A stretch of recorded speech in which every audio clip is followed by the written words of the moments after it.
Kota Bogor adalah kota yang sangat pesat pertumbuhannya karena kedekatan dengan Jakarta dan juga karena potensi demografis dan potensi geografisnya.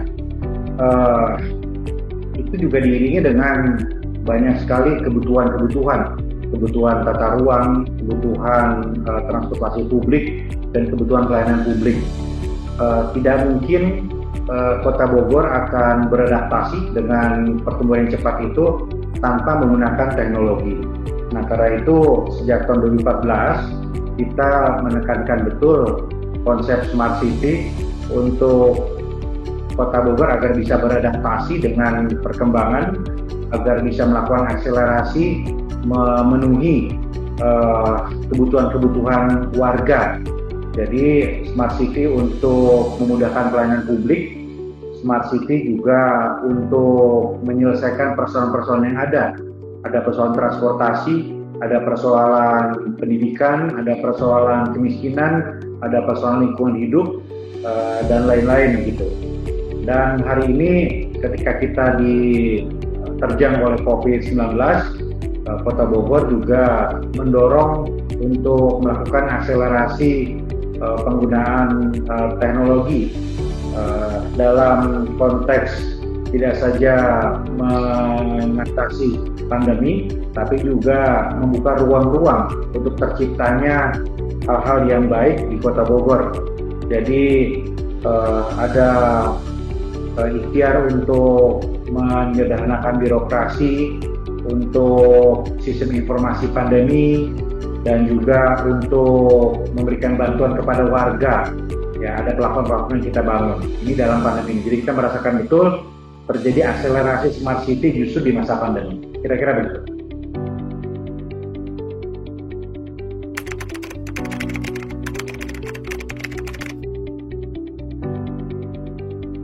Bogor memiliki visi untuk mewujudkan kota yang ramah dan layak untuk keluarga. Diturunkan misinya ada 3, sebagai kota sehat, kota sejahtera, dan juga kota cerdas. Masing-masing misi itu kita turunkan lagi ada program-program unggulannya. Ya, seperti misalnya untuk mewujudkan kota yang sejahtera, ada ikhtiar untuk mendorong pengembangan jasa pariwisata dan ekonomi kreatif misalnya. Ada kampung tematik di situ, ada platform-platform digital untuk membangkitkan UMKM di Kota Bogor. Kemudian kota cerdas juga kita memberikan kemudahan pelayanan dalam hal pembayaran pajak. Kita bekerja sama dengan 19 pihak sebagai kanal non tunai untuk pembayaran pajak misalnya. Nah, kemudian kita juga memiliki platform-platform digital agar warga dimudahkan untuk dilayani, seperti mall pelayanan publik, ada sistem untuk perizinan ya, apa namanya Pak? Smart untuk warga mudah melakukan proses perizinan dengan cepat, dengan terukur, dengan transparan gitu. Kemudian untuk pelayanan publiknya ada sistem complaining, ada Sibadra yang kita lakukan, kita implementasikan sejak 2 tahun yang lalu. Jadi melalui aplikasi ini warga bisa melaporkan, mengadu semua persoalan yang ada di Kota Bogor secara lisan, dan ini semua kita evaluasi begitu.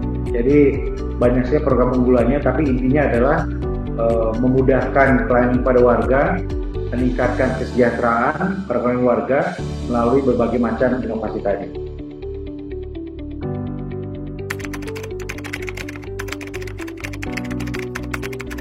Kita strateginya adalah memastikan inovasi itu tetap berjalan.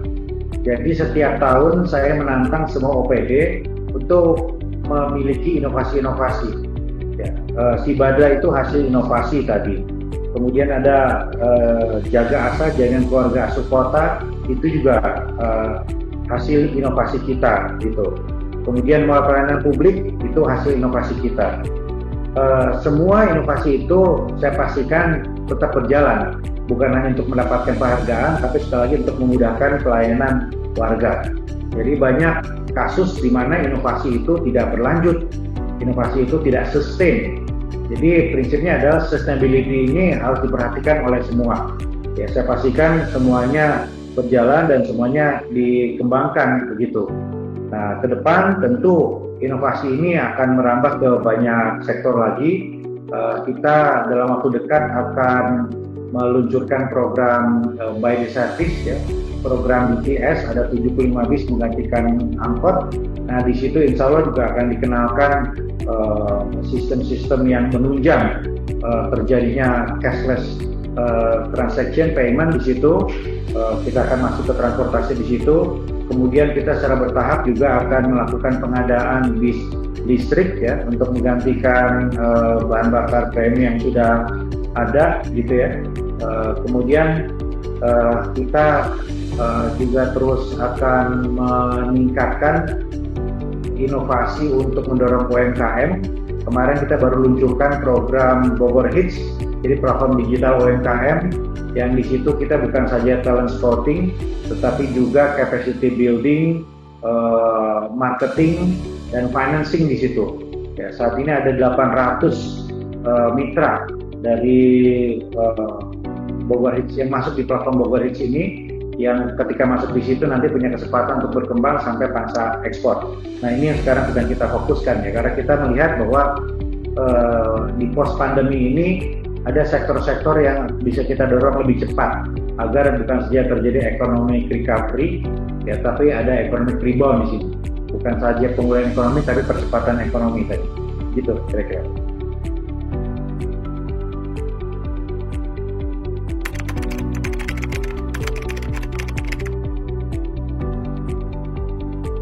Ya, yang pertama adalah capacity building.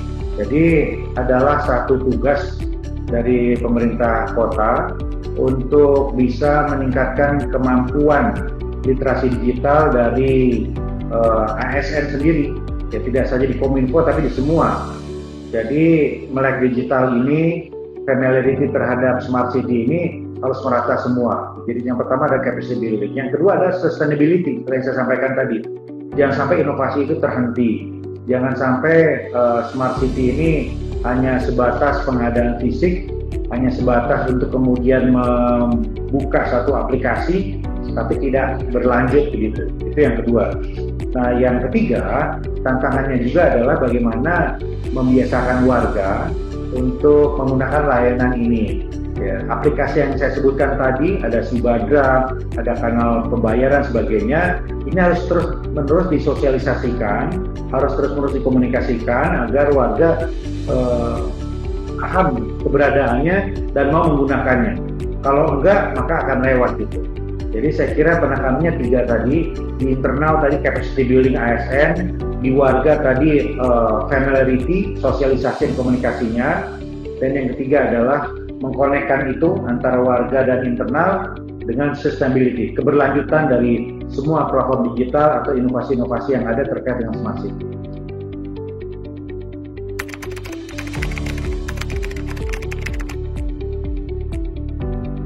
Ada tiga elemen dasar ketika kita berikhtiar untuk mengembangkan smart city. Tiga elemen ini menjadi guidance sejauh mana smart city ini berfungsi dan bermanfaat. Yang pertama adalah efisiensi. Ketika pelayanan publik menjadi lebih efisien, nah disitulah kemudian terjadi ukuran-ukuran keberhasilan smart city. Oke, kalau hanya investasi fisik tapi tidak efisien, itu tidak smart. Jadi pertama adalah efisiensi. Yang kedua adalah transparansi. Jadi smart city ini harus mendorong keterbukaan, mendorong pemahaman yang luas dari masyarakat tentang banyak hal dari pemerintah kota dan layanan pemerintah kota. Jadi ini juga menghindari korupsi, menghindari gratifikasi dan sebagainya. Jadi asas pemerintahan yang bersih dan layak. Dan yang ketiga adalah partisipasi. Smart City ini harus mendorong keterlibatan warga, harus meningkatkan semangat berkolaborasi, bahwa tidak semua domain pemerintah, ada domain dari warga, ada peran warga di sini. Smart City ini kan membuka bukan saja gagasan dari warga, tapi juga keterlibatan secara aktif dari warga untuk mengkoreksi pemerintahan, untuk memberikan masukan dari pemerintahan. Jadi sekali lagi, Smart City untuk efisiensi, Smart City untuk transparansi, dan Smart City untuk partisipasi.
Mulai tanggal 1 Desember 2018, Foodmart Supermarket Kebun Raya Bogor dan seluruh toko modern yang berada di Kota Bogor sudah tidak menyediakan kantong plastik.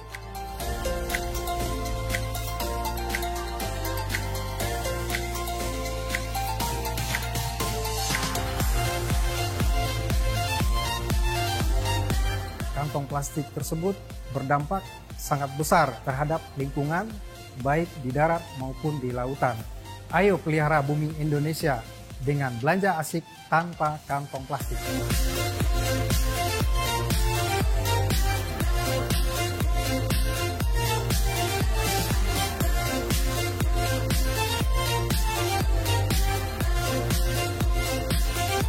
Alangkah baiknya sih kita menggunakan kantong seperti ini untuk berbelanja. Karena kita dapat belanja menggunakan kantong sendiri sehingga lebih bersih dan ramah lingkungan. Mendukung banget program pemerintah Botak Bogor tanpa kantong plastik karena menurut gua peduli lingkungan juga dan lebih keren aja.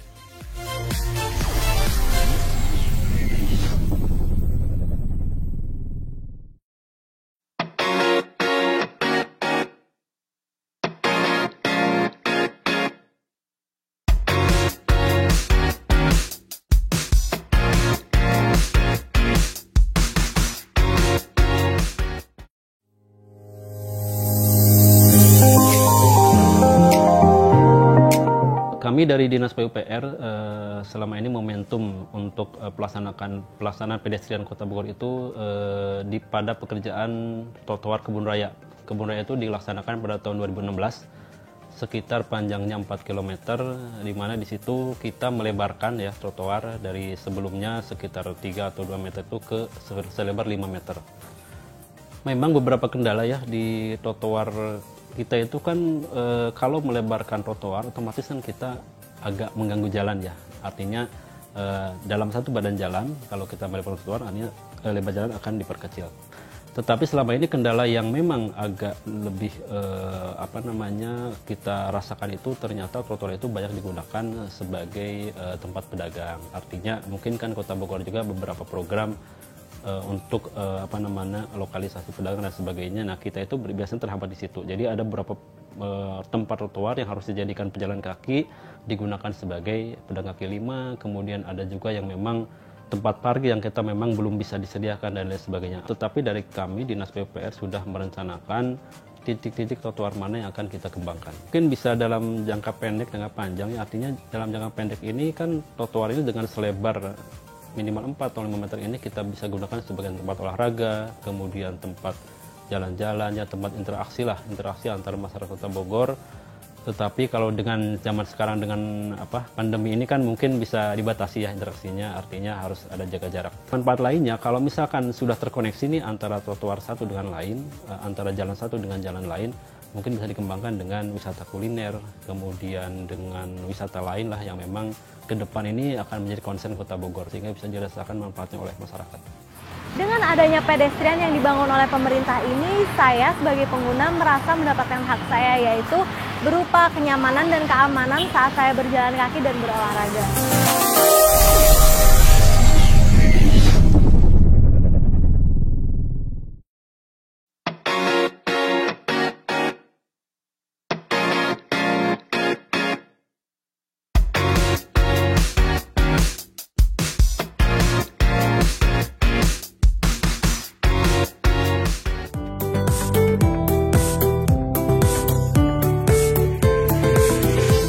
Dari 2017 sebenarnya agrowisata organik ini merupakan sebuah area pesawahan. Awalnya itu ladang pertanian yang amburadul. Memang naturalnya kita dari dulu tidak mengubah. Kita mempertahankan area pesawahan namun menambahkan konsep pariwisata di dalamnya. Kampung agrowisata organik ini adalah wisata yang berbasis edukasi pertanian. Jadi dari dulu memang area pesawahan seluas 23 hektar. Jadi si petani itu tidak konsis penanamannya, jadi bercampur. Kita manfaatkan berkolaborasi dengan Karang Taruna dan kemudian didorong oleh Dinas Pertanian sehingga muncullah sistem pertanian organik.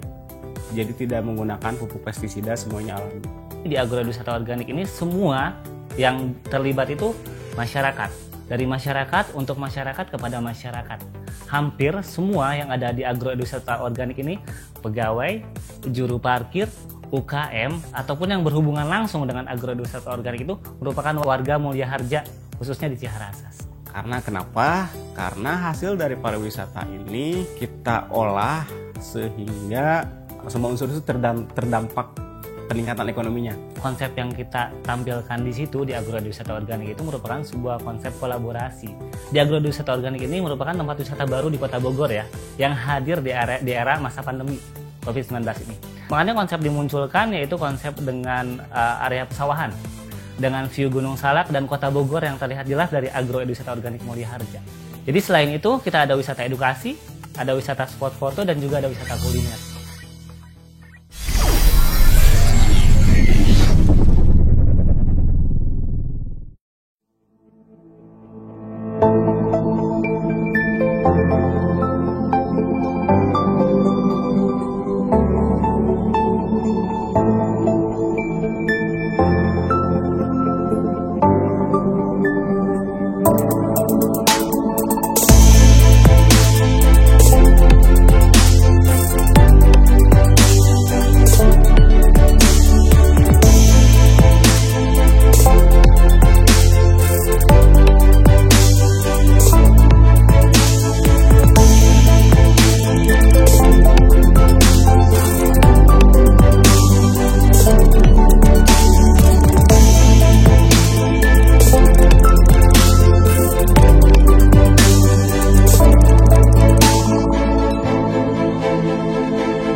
pemerintah Kota Bogor telah mempunyai inovasi layanan publik, yaitu dengan berdirinya Mall Pelayanan Publik di Kota Bogor. Masyarakat dapat memanfaatkan sarana yang diberikan oleh pemerintah Kota Bogor dalam hal layanan publik. Yang pasti tujuan didirikannya MPP ini yang pertama adalah memberikan kemudahan.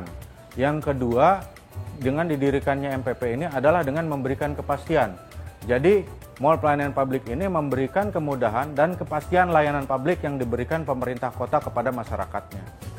MPP Kota Bogor memiliki 14 tenan dan 203 layanan. Selain itu juga ada inovasi lainnya yaitu berupa booking online. Kita menggunakan aplikasi MPP Kota Bogor, jadi dari situ pengemohon bisa mendownload dulu lalu melakukan registrasi booking layanan di aplikasi tersebut.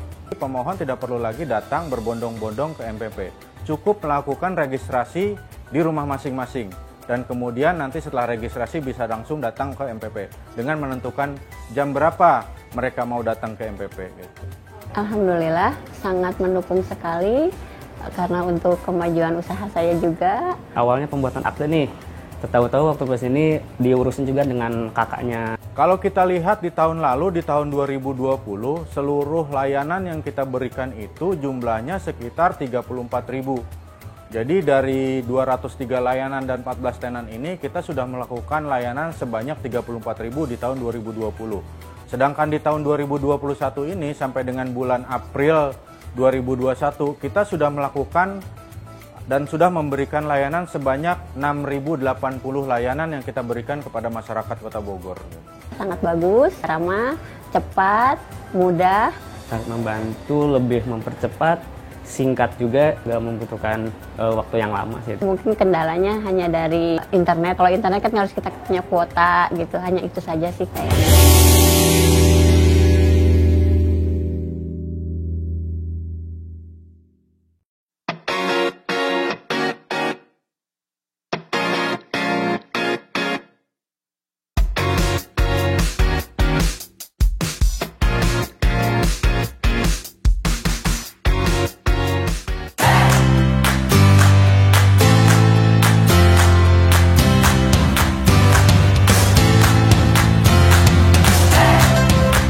Adanya inovasi Cibadra ini, masyarakat lebih mudah dalam memberikan saran, pendapat, aspirasi, kemudian kegawat daruratan. Karena Cibadra ini adalah sistemnya lebih cepat, lebih mudah, dan lebih bisa berkomunikasi dengan pemerintah Kota Bogor. Teknologinya yang digunakan adalah teknologi platform mobile, aplikasinya dapat diunduh. Saya tahu Cibadra itu dari iklan layanan masyarakat yang ditampilkan di depan Mall Botani Square. Itu tentu sangat diharapkan ya oleh warga masyarakat, di mana sebelum ada Cibadra ini masyarakat kadang-kadang kalau mau menyampaikan agak sedikit lama gitu pengaduan ini. Sebelum ada Cibadra, ketika masyarakat ingin melapor, ketika ada aduan, aspirasi, kita suka bingung tuh mau mengarahkan aduan dan laporan tersebut kemana. Kami masyarakat itu kan ingin dilayani secepatnya oleh pemerintah ini. Aplikasi Cibadra ini tagline-nya cepat, mudah, dan terpadu. Jadi cepat, mudah aksesnya, kemudian untuk mudah ini semudah kita memposting foto di medsos, kemudian terpadu, kejadiannya bisa langsung ditindaklanjuti oleh OPD-OPD yang bersangkutan. Saran saya untuk pemerintah Kota Bogor melalui aplikasi Cibadra mungkin lebih digencarkan lagi sosialisasinya. Dengan kehadiran Cibadra ini masyarakat akan lebih dilayaninya oleh pemerintah Kota Bogor. Harapannya adalah beberapa fitur mungkin yang bisa dikembangkan oleh pemerintah Kota Bogor melalui aplikasi Cibadra, seperti fitur survei kepuasan masyarakat, hingga masyarakat bisa memberikan penilaian untuk kinerja pemerintah Kota Bogor.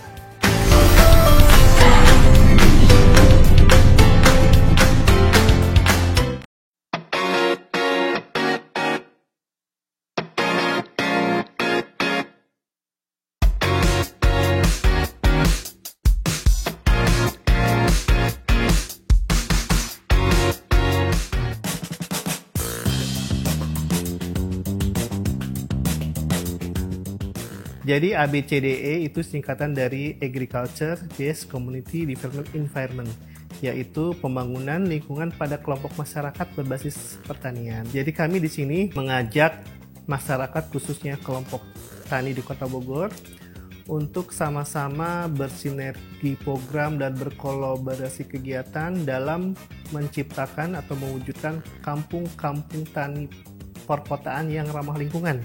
Jadi inovasi ini adalah terutama sekarang Bogor Berkebun sebagai solusi terhadap keterbatasan lahan di perkotaan untuk bertani berkebun. Yang kedua juga solusi untuk sampah organik, di mana sampah organik ini bisa diolah menjadi sumber daya untuk pupuk, dan saat ini kita ada namanya itu adalah biokonversi BSF, Black Soldier Fly, di mana sampah organik ini akan diproses menjadi pakan alternatif ikan dan juga unggas, dan juga kaskutnya untuk pupuk organik. Dan yang ketiga adalah sebagai solusi terhadap sampah non organik, dalam hal ini adalah sampah organik seperti halnya bekas-bekas kemasan, botol aqua menjadi pengganti pewadahan atau pengganti polybag. Sebelumnya kan kita biasanya kalau ibu-ibu tuh suka punya cabai sisa yang akhirnya busuk. Nah, kita tanam di pot-pot yang ada di depan rumah. Ibu-ibu itu tidak tahu tentang pertanian, nah sedikit-sedikit bisa tahu tentang pertanian. Bogor Berkebun sebagai pertama solusi terhadap sampah organik, ya, dan juga solusi terhadap sampah non organik. Nah, ini bagian dari adaptasi dan perubahan iklim. Jadi bagaimana kita menjadikan sampah sebagai sumber daya di pertanian atau berkebun. Kita ada biogas, jadi sampahnya itu dikumpulkan dalam satu wadah. Jadi kita di samping punya pupuk padat, kita juga punya pupuk cair yang dihasilkan dari biogas itu. Jadi alhamdulillah di Kota Bogor dari tahun 2019 itu Poktan di Kota Bogor itu sekitar 190. Pada tahun 2016 itu KWT kami dibentuk dari SK Pak Lurah, itu namanya KWT Kentagor. Kenapa kita untuk saat ini pertanian? Karena itu cepat dihasilkan, cepat berputar, cepat dihasilkan, cepat bisa ditanam kembali gitu. KWT Kentagor itu mempunyai anggota 35 orang. Kita sering menyajikan olahan yang ada di kebun kita. Kalau tamu datang itu gitu, jadi kita bikin sirom markisa atau minuman sereh, peyek bayam, keripik bayam, atau puding daun kelor, atau yang ada di kebun kita itu kita bisa olah untuk kita sajikan ke tamu. Jadi kami mengawinkan kegiatan urban farming, Bogor Berkebun, bagian dari kota yang ramah keluarga, di mana masyarakat mudah mengakses mendapatkan yaitu pangan yang sehat, dikonsumsi aman untuk lingkungan dan sejahtera untuk petani. Itu kita jaga alam, alam jaga kita.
Identitas bagi suatu kota merupakan hal yang sangat penting.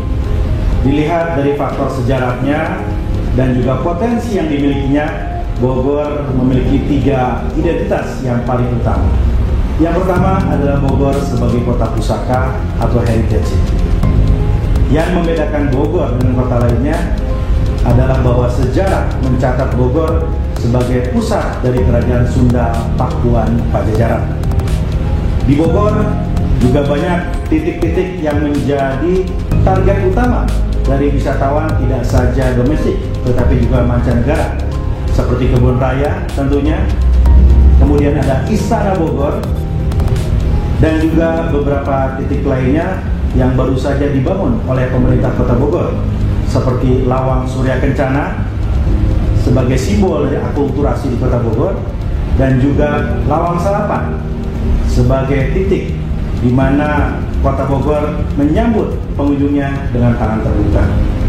Ke depan, Kota Bogor akan mengembangkan titik-titik pusaka yang baru seperti Kampung Arab di daerah Empang dan juga Kampung Sunda di daerah Katulampa. Yang kedua, Bogor sebagai Green City atau kota hijau. Beberapa abad yang lalu, Bogor dikenal sebagai kota pertama di belahan dunia timur yang dikenal sebagai kota hijau. Ada Kebun Raya Bogor yang sangat legendaris dan juga landscape kota yang penuh dengan nuansa hijau. Bogor telah membangun beberapa taman-taman baru yang saat ini menjadi tujuan favorit, tidak saja dari warga Bogor, tetapi dari warga di luar Bogor, seperti Taman Ekspresi, kemudian Taman Gelang, ada juga Taman Kencana yang baru saja direnovasi, kemudian ada Taman Sepur yang menjadi tujuan bagi keluarga untuk berolahraga, dan ada Taman Coret-coret di mana di situ anak-anak muda bisa mengekspresikan dirinya untuk melakukan ekspresi seni. Ke depan, Bogor akan fokus kepada seluruh upaya untuk melakukan pembangunan yang ramah lingkungan dan berkelanjutan. Transportasi hijau dengan berbasiskan bahan bakar yang ramah lingkungan, pedestrian yang akan kita terus perbanyak untuk memanjakan warga, membuat warga nyaman dalam berkendara dan menggunakan fasilitas transportasi publik. Yang ketiga adalah Bogor sebagai kota cerdas atau smart city.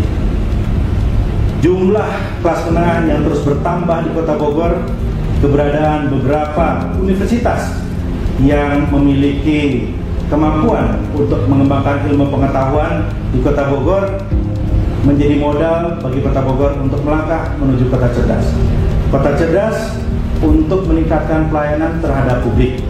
Kota cerdas untuk membuat publik merasakan bahwa pemerintahnya bekerja dengan transparan dan juga meningkatkan partisipasi publik terhadap warganya. Bogor memiliki Bogor Green Room, di mana di situ kita mendeteksi seluruh persoalan yang ada di Kota Bogor. Bogor juga terus bergerak untuk memastikan bahwa kemudahan-kemudahan terus dirasakan oleh warganya dengan menggunakan perangkat teknologi seperti perizinan online yang sekarang bisa dinikmati oleh warga Bogor, dan juga banyak hal lainnya yang pada intinya harus memberikan kemudahan terhadap warga Bogor.